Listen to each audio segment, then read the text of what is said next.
नमस्कार. आपण आहोत महाराष्ट्र भजन महोत्सवामध्ये आणि मला वाटतं पहिल्यांदाच असा महोत्सव म्हणजे भजन ही संस्कृती कोकणातून मुंबईत आलेली आहे आणि खूप मोठ्या प्रमाणावरती हा कार्यक्रम केल्याने अतिशय भव्य कार्यक्रम आहे. तर या कार्यक्रमाचे आयोजक आहेत, त्यांच्याकडून आपण माहिती करू. कृष्ण हरी. आता आपण चक्री भजनाचा कार्यक्रम बघितला आणि हे जे चक्री भजन होतं त्याची संपूर्ण कल्पना संकल्पना ही सर्व संतोष कलडे बुवांची होती. तर मग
धन्यवाद.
स्वामी समर्थांनाही वाटलं की आपण या महोत्सवामध्ये जावं आणि एवढा महोत्सव या महाराष्ट्र शासनाने या सर्व भजन रसिकांसाठी आणि भजनी कलावंतांसाठी आयोजित केलेला आहे आणि म्हणून समर्थांना वाटलं की आपण शुभ आशीर्वाद द्यावेत आणि म्हणून स्वामी समर्थ या महोत्सवामध्ये आपल्याला दर्शन देण्यासाठी येत आहेत आणि म्हणून सर्वांनी स्वामींचा धावा करूया। श्री स्वामी समर्थ जय जय स्वामी समर्थ, सद्गुरु स्वामी समर्थ जय जय स्वामी समर्थ,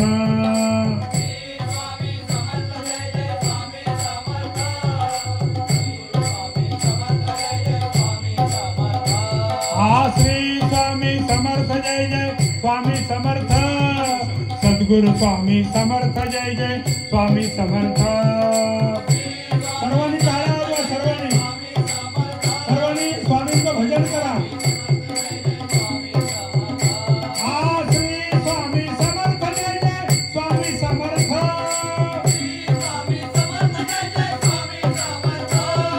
सद्गुरु स्वामी समर्थ जय जय स्वामी समर्थ,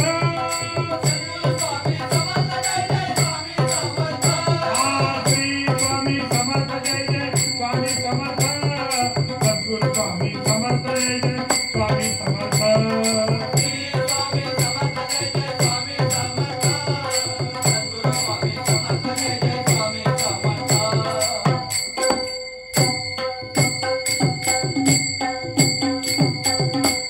स्वामी सांगतात भक्तांना, शोधू कुठे मी माझ्या मनाला, जीवाला विसावा, शोधू कुठे मी माझ्या मनाला, जीवाला विसावा, पंढरीचा विठ्ठल माझ्या हृदयी वसावा, पंढरीचा विठ्ठल माझ्या हृदयी वसावा, पंढरीचा विठ्ठल माझ्या हृदयी वसावा।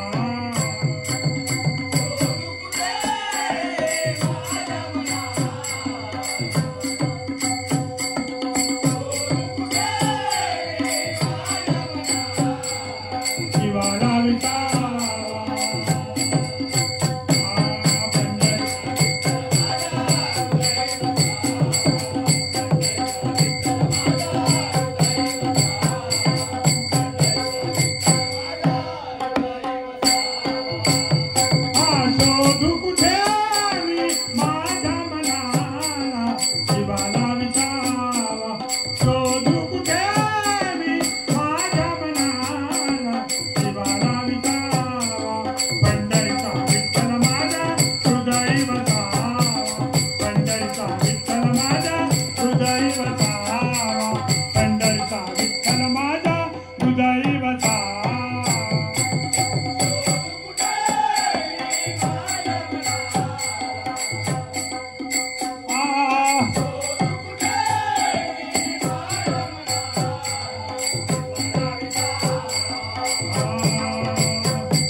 स्वामी अदृश्य रूपाने आपल्याला दर्शन देणार आहेत. सर्वच देवांचे भक्त असतील, सर्व देव असतील, हे महोत्सवामध्ये, या कार्यक्रमामध्ये, या कार्यक्रमाची शोभा वाढवण्यासाठी, आपल्या भक्तांना दर्शन देण्यासाठी या ठिकाणी येत आहे. तशीच आपल्या कोकणची एक चाल रीत आहे. कोकणामध्ये वेगवेगळ्या चालीरीतीने आपण वेगवेगळ्या चालीरीती आपल्या कोकणाने जोपासलेल्या आहेत. आणि म्हणून काय म्हणतोय बघा, आमचं कोकण, आमचं कोकण, कोकण किती छान. ही कोकणातील अजून एक पद्धत.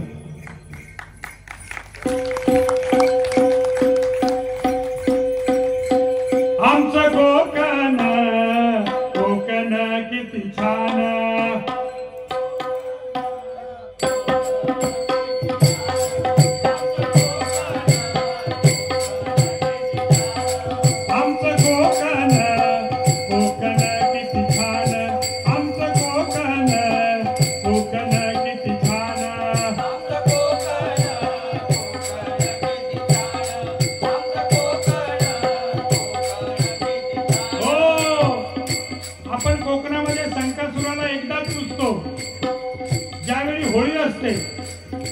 आपण शंकासुराला का पूजतो, तर त्याला देवाने आशीर्वाद दिलेला आहे. आणि म्हणून आपण शंकासुराला होळीच्या निमित्ताने त्याचे खेळ करतो आणि त्या खेळाच्या रूपाने तो आपल्याला आशीर्वाद देत असतो. म्हणून काय म्हणतोय बघा, आमचं कोकण, कोकण किती छान.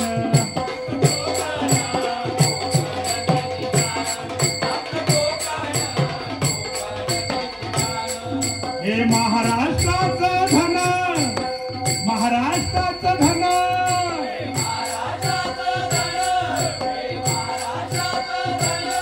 हे महाराष्ट्राचं धन, हे महाराष्ट्राचं धन.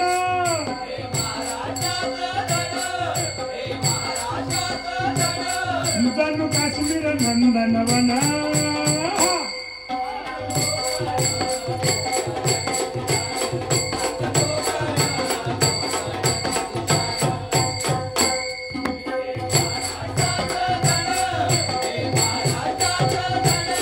जणू काश्मीर नंदनवन.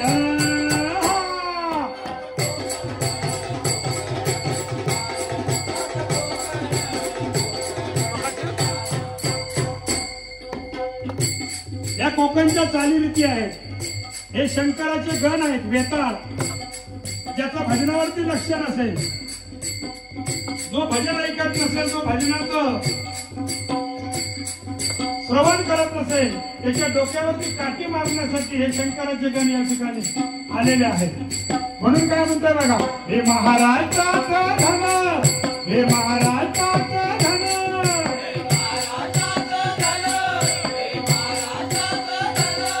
जणू काश्मीर नंदनवन.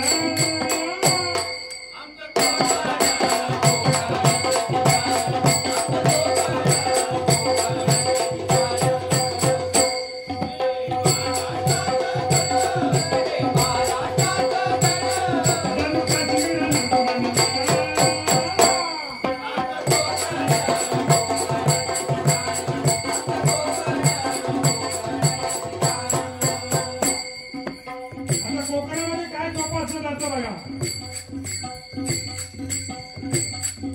वनराईने नटलेले, फळा फुलांनी सजलेले,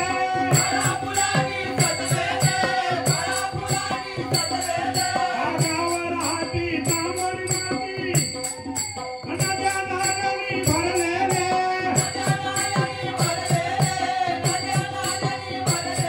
हा इतिहासाची साक्ष सांगतो, इतिहासाची साक्ष सांगतो.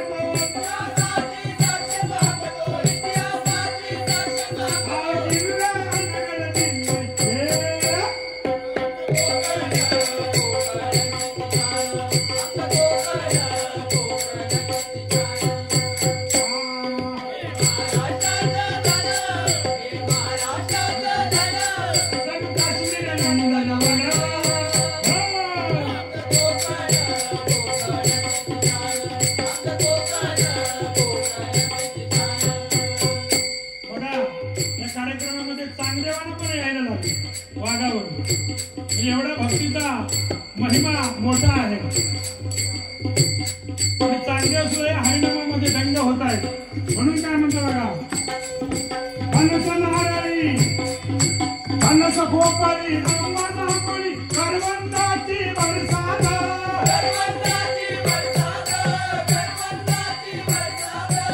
येत काजू खडखड लाडू हिराची झाडू मिळतात.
स्वयंभू गांगेश्वर देव भोळे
धन्यवाद.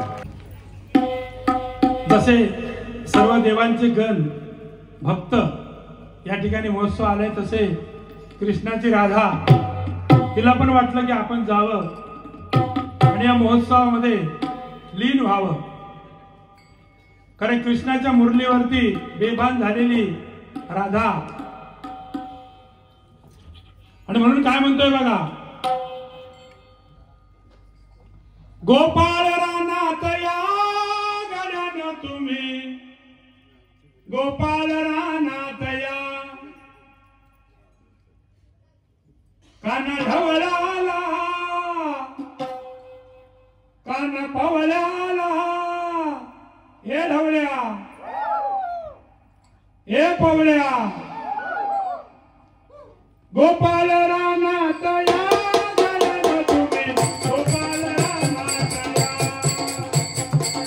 गोपाळ रानात या गड्यानं तुम्ही, गोपाळ रानात या.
धन्यवाद.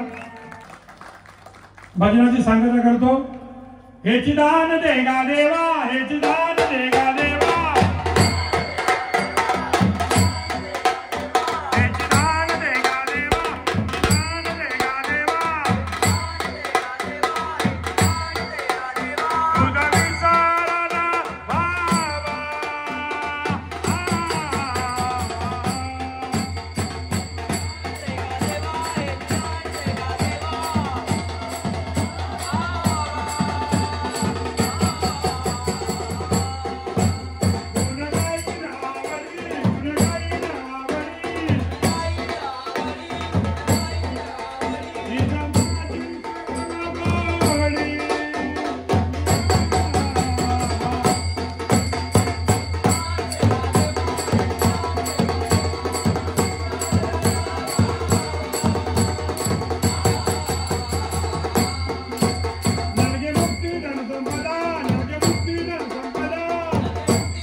रामकृष्ण हरी. आता आपण चक्री भजनाचा कार्यक्रम बघितला आणि हे जे चक्री भजन होतं त्याची संपूर्ण कल्पना संकल्पना ही सर्व संतोष कनडे बुवांची होती.